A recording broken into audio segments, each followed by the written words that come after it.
Hello student of 12th class, कैसे हैं आप सब स्टूडेंट्स। आज जो हम लोग टॉपिक शुरू करने जा रहे हैं वो टॉपिक है पैकिंग ऑफ डीएनए हेलिक्स। ठीक है, और लेसन तो हमारा अभी कंटिन्यू चल ही रहा है। लेसन का नाम है molecular basis of inheritance, right. तो देखिए, बात करते हैं पैकिंग ऑफ डीएनए हेलिक्स की। देखिए क्या है, the length of DNA in humans can be calculated as. पहले इसके अंदर जब हम हम मेन टॉपिक पे पहुंचने से पहले एक्चुअली मैं आपको बता दूं मैं कि यहाँ पे शुरुआत में बताया है कि कैसे हम ह्यूमन डीएनए की लेंथ को कैलकुलेट करेंगे, तो पहले उसकी बात कर रहे हैं। तो ह्यूमन डीएनए की लेंथ को कैलकुलेट किया जा सकता है कैसे? Distance between two conjugative base pairs is 0.34 nm। दो बेस पेयर्स डीएनए हेलिक्स के अंदर, दो बेस पेयर्स, उसके ऊपर ऐसे फिर ऐसे जो दो बेस पेयर्स हैं, तो दोनों बेस पेयर्स के बीच के जो डिस्टेंस होता है वो होता है 0.34 nm। और ये जो डिस्टेंस है, ये डिस्टेंस को अगर मैं मीटर में कन्वर्ट कर दूं तो ये हो जाएगा 0.34 इंटू में 10⁻⁻⁹ meter, right. Total number of base pairs in a DNA helix in a typical mammalian cell. Total number of base pairs कितने होते हैं एक मैमेलियन सेल के अंदर? ठीक है, 6.6 इंटू में 10⁻⁹ ठीक है। अच्छा, उसके बाद देखिए length of this DNA double helix. अगर बेस पेयर्स के बीच का डिस्टेंस 0.34 इंटू 10⁻⁹ मीटर है और total base pairs 6 into 6 into 10⁻⁹ है, तो टोटल लेंथ डीएनए हेलिक्स की कितनी हो जाएगी? तो आपस में दोनों को मल्टीप्लाई कर दीजिए। 6.6 इंटू में 10⁹ इंटू 3.4 इंटू 10⁻⁹ मीटर्स, दोनों को आपस में मल्टीप्लाई कर दिया, दोनों वैल्यूज को, निकल के आएगा 2.2 मीटर्स। ठीक, तो इसका मतलब यह हुआ कि सेल के अंदर 2.2 मीटर लेंथ का डीएनए मौजूद होता है, जो कि एक बहुत लंबी लेंथ है, 2.2 मीटर्स। ठीक है, जबकि खुद अपने आप में न्यूक्लियस हमें नेक्ड आई से दिखता भी नहीं, सेल ही नहीं दिखता, न्यूक्लियस तो बात की बात है। ठीक है, तो आप देखिए इतनी लंबी लेंथ का डीएनए कैसे इतने छोटे से, ठीक, न्यूक्लियस के अंदर आ जाता है या सेल के अंदर आ जाता है। देखिए उसके बारे में बात करेंगे। The length of DNA is far greater than the dimension of a typical nucleus. इस बात को अगर देखें तो जो डीएनए की लेंथ है वो न्यूक्लियस के हिसाब से बहुत ज्यादा छोटी है, right, which is approx 10⁻⁻⁶ meter in diameter. Nucleus की साइज की बात कर रहा है, न्यूक्लियस का साइज है 10⁻⁻�6 मीटर डायमीटर में।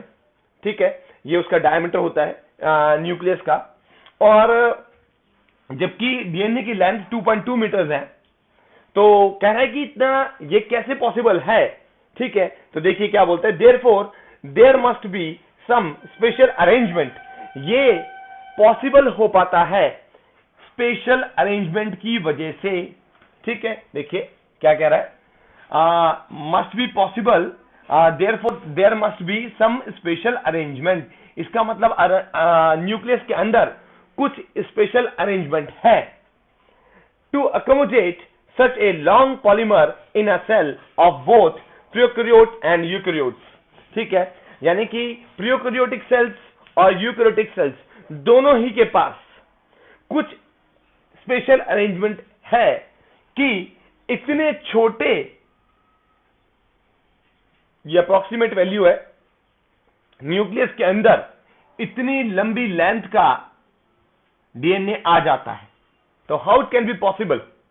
ठीक है, तो यही तो है जो जानना चाहते हैं हम लोग जवाब। देखिए क्या है, इन प्रोकैरियोट्स, पहले अब हम बात कर लेते हैं कि डीएनए जो अरेंजमेंट है वो प्रोकैरियोट्स में कैसा है। हालांकि प्रोकैरियोट्स वाला ज्यादा इंपॉर्टेंट तो नहीं है, बट फिर भी हम लोग प्रोकैरियोट्स का पढ़ लेते हैं कि प्रोकैरियोट्स के अंदर अरेंजमेंट क्या है, डीएनए किस तरीके से पैक है, प्रोकैरियोट्स के अंदर, ठीक है। वैसे मेनली हम फोकस करेंगे यूकैरियोट्स पर, बट फिर भी प्रोकैरियोट्स को हम थोड़ा पढ़ते हैं। देखिए क्या है, DNA lies in cytoplasm. DNA lie करता है साइटोप्लाज्म में, साइटोप्लाज्म में, जबकि यूकैरियोट्स में डीएनए कहां लाई करता है, न्यूक्लियस के अंदर। मगर क्योंकि प्रोकैरियोट्स के पास तो न्यूक्लियस होता ही नहीं, तो डीएनए कहां लाई करेगा, साइटोप्लाज्म में लाई करेगा। साइटोप्लाज्म एक फ्लूइड मैट्रिक्स, ठीक है। अच्छा, it is super coiled with the help of RNAs and non histone basic proteins like polyamines. देखिए क्या बोल रहा है, कह रहा है कि ये यहां पर साइटोप्लाज्म के अंदर सुपर क्वाइल्ड होता है, यानी कि बहुत ज्यादा सिकुड़ा हुआ और सिमटा हुआ रहता है, ठीक है, उसको बोलते हैं सुपर क्वाइल्ड। कैसे, किसकी मदद से, आरएनएज की मदद से और नॉन हिस्टोन बेसिक प्रोटीन्स की मदद से। अब ये histone is a type of proteins, ठीक है। अच्छा, बट ये बेसिक प्रोटीन्स होते हैं। बेसिक प्रोटीन्स इनका नेचर बेसिक नेचर होता है, ठीक है।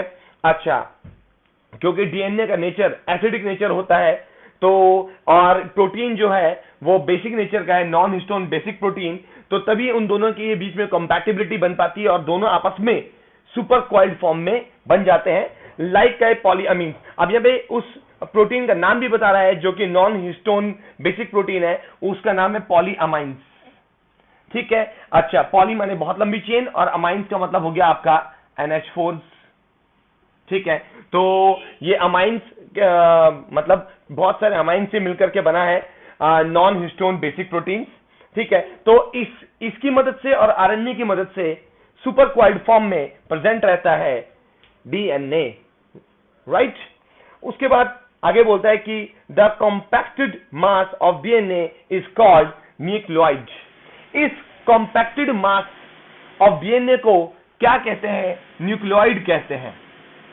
यानी कि ये वो रीजन होता है जहां पर डीएनए प्रेजेंट रहता है, ठीक है। क्योंकि प्रोकैरियोट्स के पास न्यूक्लियस तो होता नहीं, इसलिए उसको क्या बोलते हैं, जहां डीएनए प्रेजेंट होता है, न्यूक्लियोइड। तो ये कॉम्पैक्ट मास ऑफ डीएनए क्या कहलाता है, न्यूक्लियोइड कहलाता है। तो ये अरेंजमेंट था प्रोकैरियोटिक सेल्स के अंदर। आइए अब बात करते हैं यूकैरियोटिक सेल्स के अंदर। आइए स्टूडेंट्स, अब हम लोग बात कर लेते हैं packing of DNA helix in eukaryotes, right. तो देखिए यूकैरियोट्स के अंदर जो डीएनए हेलिक्स की पैकिंग होती है वो काफी कॉम्प्लिकेटेड होती है। तो जानते हैं, देखिए कैसा होता है packing. The organization of DNA is much more complex in eukaryotes. देखिए लाइन में भी कह रहा है कि जो डीएनए की पैकिंग है वो काफी कॉम्प्लेक्स है यूकैरियोट्स के अंदर, right. Under the electron microscope, यानी कि अगर हम इलेक्ट्रॉन माइक्रोस्कोप से देखें, ठीक है, तो क्या दिखता है, दिखता है कि डीएनए इज रैप्ड, डीएनए लिपटा हुआ है, डीएनए इज रैप्ड, लिपटा हुआ है। किस पे लिपटा हुआ है, ओवर द हिस्टोन ऑक्टेमर, ठीक है, हिस्टोन ऑक्टेमर से लिपटा हुआ है, ठीक है। अभी देखिए जो टर्म आ रही है हिस्टोन ऑक्टेमर, इसके बारे में बात करेंगे। हिस्टोन ऑक्टेमर क्या है, अभी आगे टर्म आएगी आपको बताऊंगा मैं हिस्टोन ऑक्टेमर क्या है, अभी आ रहा है। देखिए, which is made up of 8 molecules of histone. Histone octamer बना है 8 मॉलिक्यूल्स ऑफ हिस्टोन से, यानी कि हिस्टोन के 8 मॉलिक्यूल से हिस्टोन ऑक्टेमर बनता है, जिस पर डीएनए रैप्ड होता है, लिपटा हुआ रहता है। यहां तक क्लियर है। उसके बाद देखिए, अब हिस्टोन पर आके बात अटक गई है कि हिस्टोन क्या है। Histones are the proteins, histones proteins हैं that are rich in basic amino acids, जो कि बेसिक अमीनो एसिड्स के बने हुए होते हैं। कौन से अमीनो एसिड्स के बने होते हैं, लाइसिन एंड अर्जिनिन, ठीक है, लाइसिन एंड अर्जिनिन से बना हुए होते हैं। तो हिस्टोन क्लियर हो गया, बेसिक अमीनो एसिड से बने हुए हैं, प्रोटीन है, ठीक है, और लाइसिन और अर्जिनिन से बने हुए हैं, ठीक है। अच्छा, both of these amino acids carry positive charge. ये जो अमीनो एसिड्स हैं लाइसिन और अर्जिनिन, ये दोनों ही पॉजिटिव चार्ज कैरी करते हैं on their side chain. So histones are a set of positively charged basic protein. इसलिए हिस्टोन भी, ठीक है, पॉजिटिवली चार्ज बेसिक प्रोटीन बन जाता है। ठीक है। और हिस्टोन ऑक्टेमर क्या है? हिस्टोन के 8 मॉलिक्यूल हिस्टोन ऑक्टेमर बनाता है और हिस्टोन ऑक्टेमर के ऊपर लिपटा होता है क्या? डीएनए रैप्ड होता है। यहां तक क्लियर है? अभी इसको डायग्राम भी देखेंगे इसका हम। चलिए उसके बाद देखिए, there are 5 types of histone protein. Histone protein ही फिर 5 तरीके के होते हैं। Number 1 H1, H2A, H2B, H3, H4। तो हिस्टोन प्रोटीन कितने टाइप का है? 5 टाइप का है, ठीक है। H1, H2A, H2B, H3 और H4। Negatively charge DNA is wrapped around the positively charge histone octamer, ठीक। अब जो डीएनए होता है वो नेगेटिवली चार्ज होता है। क्यों होता है डीएनए नेगेटिवली चार्ज? जब हम न्यूक्लियोटाइड का स्ट्रक्चर पढ़ रहे थे तो वहां पर फॉस्फेट ग्रुप आया था कि फॉस्फेट ग्रुप शुगर, ठीक है, अच्छा, और नाइट्रोजन बेस, इन तीनों से मिलकर के एक न्यूक्लियोटाइड बनता है। तो जो फॉस्फेट ग्रुप होता है, ठीक है, PO4, उस पर नेगेटिव चार्ज होता है, ठीक है, जिसकी वजह से डीएनए को भी नेगेटिव चार्ज मिल जाता है। तो डीएनए नेगेटिवली चार्ज मॉलिक्यूल होता है। तो क्या बोलता है कि अब हिस्टोन ऑक्टेमर क्या है? पॉजिटिवली चार्ज है और डीएनए क्या है? नेगेटिवली चार्ज है। तो पॉजिटिव और नेगेटिव चार्ज आपस में जो है, ठीक है, एक दूसरे को रिपेल नहीं करते बल्कि आपस में ज्वाइन कर जाते हैं और ज्वाइन करके बना लेते हैं, क्या बना लेते हैं? Forming a structure known as nucleosome. एक स्ट्रक्चर बना लेते हैं, उस स्ट्रक्चर को न्यूक्लियोसोम कहते हैं।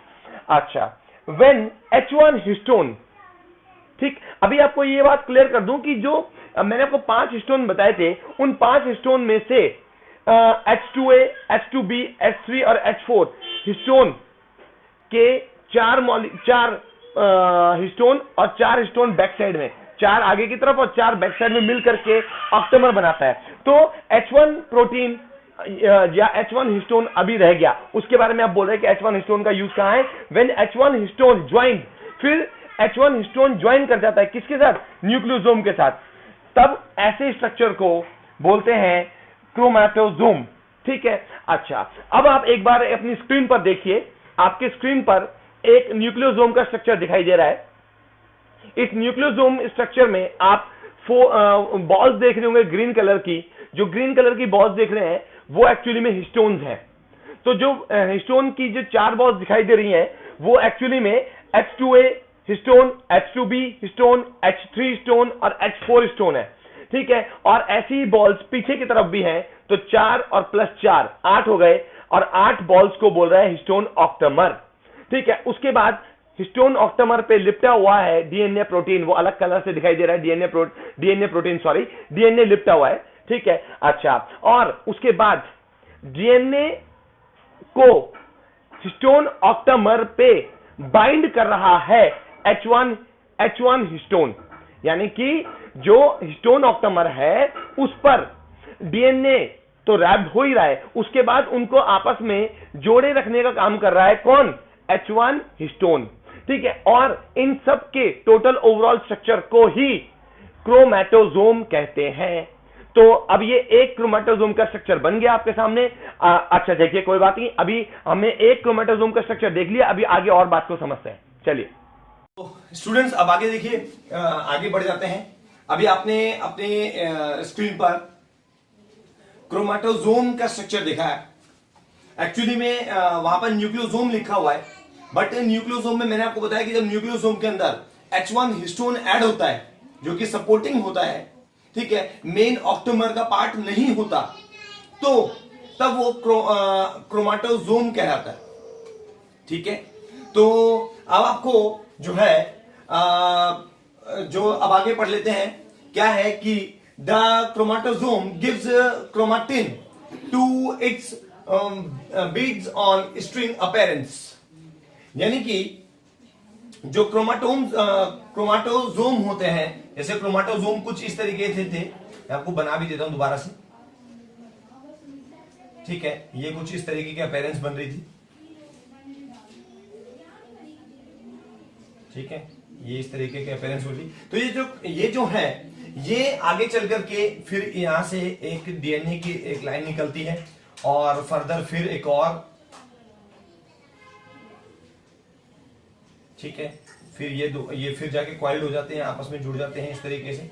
तो इस तरीके से ये जो क्रोमाटोजोम होते हैं, ये क्रोमाटोजोम एक मोतियों की माला की तरह अपीयरेंस बना लेते हैं। Each chromatosome separated from the next by a region of linker DNA, यानी कि जो क्रोमाटोजोम है ये अगले क्रोमाटोजोम से ठीक बीच में एक लिंकर से जुड़ा होता है। ये लिंकर हो गया, एक्चुअली में लिंकर डीएनए हुआ। और ये जो लिंकर डीएनए है इसके अंदर अप्रोक्सीमेटली 60 बेस पेयर्स होते हैं। ठीक है, तो ये जो लिंकर डीएनए है ये 60 बेस पेयर का बना हुआ होता है। उसके बाद है the linker DNA plus nucleosome, ठीक, beads constitutes the entire chromosome which therefore contains about 200 base pairs। अब बोल रहा है कि पूरे क्रोमाटोजोम को मिला के, ठीक, और इस लिंकर डीएनए को मिला करके टोटल एक इस हिस्से में, ये जो रीजन है, ये वाला रीजन जिसमें क्रोमाटोजोम आ रहा है, और क्रोमाटोजोम मतलब जिसमें ऑक्टोमेर आ रहे हैं और उन पर डीएनए रैप्ड है और साथ में लिंकर डीएनए, इनको इंक्लूड कर दिया जाए तो टोटल डीएनए 200 बेस पेयर वाला डीएनए रैप होता है, या टोटल 200 बेस पेयर वाला डीएनए इसमें पार्टिसिपेट कर रहा होता है। उसके बाद बोलते हैं कि chromatosomes are the repeating units of chromatin which are thread like bodies present in nucleus. अब ये जो मैंने बता दिया क्रोमाटोजोम है, ठीक, ये क्रोमाटोजोम, और ये जो एक थ्रेड लाइक बॉडी बन गई, ये total overall thread like body जो है ये कहलाएगी क्रोमाटिन। क्या कहलाएगी? क्रोमाटिन कहलाएगी।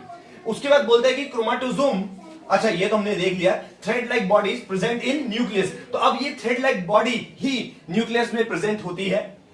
उसके बाद chromatin is packed to form a solenoid structure of 30 nm diameter and further supercoiled to form a looped structure called chromatin fiber and then chromatid। उसके बाद ये जो क्रोमाटिन होते हैं, ये क्रोमाटिन अपने आप को एक सोलिनॉइड स्ट्रक्चर के फॉर्म में बना लेंगे। सोलिनॉइड स्ट्रक्चर कुछ इस तरीके का होता है, ये सोलिनॉइड स्ट्रक्चर, और ये सोलिनॉइड स्ट्रक्चर का जो डायमीटर होगा, ठीक, इसका जो डायमीटर है वो डायमीटर होगा कितना? 30 nm का डायमीटर होगा। ठीक है, अच्छा, और ये भी, ये जो सोलिनॉइड है ये फर्दर अपने आप को सुपर कॉइल्ड फॉर्म में बनाएगा। बताओ किस तरीके से, आपको एग्जांपल बता देता हूं। जैसे आपने वो हीटर देखा होगा, हीटर होता है, हीटर के अंदर जो एक एलिमेंट जो वायर होती है वो वायर अपने आप में सोलिनॉइड फॉर्म में होती है, उसके बावजूद भी वो फिर भी ऐसे ऐसे ऐसे कंडेंस्ड फॉर्म में लिपटी रहती है। अगर हम पूरे को खोल दें तो वायर बहुत ज्यादा लंबी हो जाती है। ठीक है, तो कुछ इसी तरीके से तो ये भी अपने आप को, सोलिनॉइड भी अपने आप को और कंडेंस कर लेगा, और कंडेंस करके अपना एक लूप स्ट्रक्चर बना लेगा और उसको क्रोमाटिन फाइबर कहेंगे। ठीक है, और क्रोमाटिन फाइबर फिर दोबारा और ज्यादा कंडेंस्ड फॉर्म बनाएगा, उसको क्रोमाटिड कहेंगे। अब ये क्रोमाटिड बन गया। ठीक है, आपने डीएनए की जो आर्म्स देखी होंगी वो क्रोमाटिड्स होती हैं, ये क्रोमाटिड्स, तो क्रोमाटिड्स बन गई। तो फाइनली क्रोमाटिड बन गया है, और क्रोमाटिड जो है वो अपने आप को फिर दोबारा कॉइल्स, फर्दर कॉइल कर लेगा, कंडेंस कर देगा। कब करेगा? मेटाफेज स्टेज में करेगा। नॉर्मली कंडीशन में न्यूक्लियस के अंदर क्रोमाटिड पड़ा रहेगा, बट मेटाफेज जब सेल अपने आप को डिवाइड कर रहा है उस समय पर क्रोमाटिड अपने आप को और ज्यादा कंडेंस कर लेगा।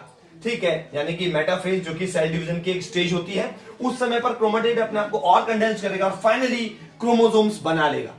ठीक है, तो अब ये बात क्लियर हो गई कि डीएनए की जो पूरी एक रूपरेखा थी वो सिमटी हुई है फाइनली क्रोमोसोम्स में। ठीक है, अब आप अपनी स्क्रीन पर एक स्ट्रक्चर देख रहे हैं। आप स्ट्रक्चर में क्रोमोसोम के पैकिंग की ओवरऑल स्टोरी देख रहे हैं कि कहां से स्टोरी शुरू हो रही है। स्टोरी शुरू हो रही है डीएनए से।